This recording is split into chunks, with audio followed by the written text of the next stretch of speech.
ईंदड़ जनरेशन आहे असांजा जेके असांजूं न्याणियूं आहिनि असांजा नाना आहिनि उन्हनि में हिकिड़ी स्पार्क आहे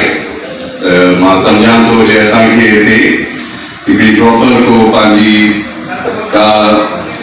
लाइन मिले त मां सम्झां थो त लाड़काणे में इलाही टैलेंट बि आहे ऐं लाड़काणे जा जेके असांजा शागिर्द आहिनि उहे उन्हनि जो जेको पंहिंजो उत्साह आहे या पंहिंजी जेका असांजी उन्हनि जी पंहिंजी बि कमिटमेंट में आहे पंहिंजे टूवर्ड्स स्टडीज़ ऐं इहे उहा हिकिड़ी ज़ाहिर थिए थी नज़र अचे थी त इंशाअल्लाह मूंखे पूरी उमेद आहे त मौसम जी जेका हिते अकेडमी आहे या स्कूल आहे उन में असांजा जेका ईंदड़ जनरेशन आहे इंशाअल्लाह उहा भरपूर हितां पंहिंजो पढ़ंदा बि निकिरंदा बि इंशाअल्लाह कामयाब थींदा तव्हां सभिनी जे लाइ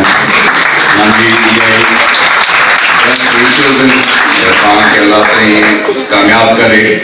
मां सम्झां थो त अॼु जेको दौर हले थो त हर शइ तव्हांजी आहे उहा तालीम आहे तव्हांजी तालीम जेका आहे उहा तव्हांखे कंहिं बि जाइ ते अॻिते वठी वञे थी सॼी दुनिया में जेका हिन महिल सूरत हाल आहे त मां सम्झां थो त तालीम ई वाहिद ज़रियो आहे जेके असांजी मुआशरे ऐं असांजे मुल्क जी बहितरी थी सघे थी त मां मुबारकबाद ॾींदुसि जेका मौसम जी सॼी फैकल्टी आहे जेके मां सम्झां थो त इहे ॿार खे जेका इहो पंहिंजो मिले थो त उहो साधन न मिले थो त मां सम्झां थो त मुबारक जे लाइक़ आहिनि मौसम साहिब जी जेका बि हिते टीम आहे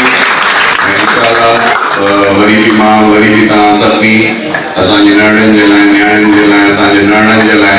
सभिनी जे लाइ वरी बि इहा ई बेस्ट विशेस आहिनि त इंशाअल्लाह इहा ई तव्हांजी कमिटमेंट रहंदी त इंशाअल्लाह अल्लाह पाक तव्हां सभिनी खे कामयाब कंदो तव्हांजी महिरबानी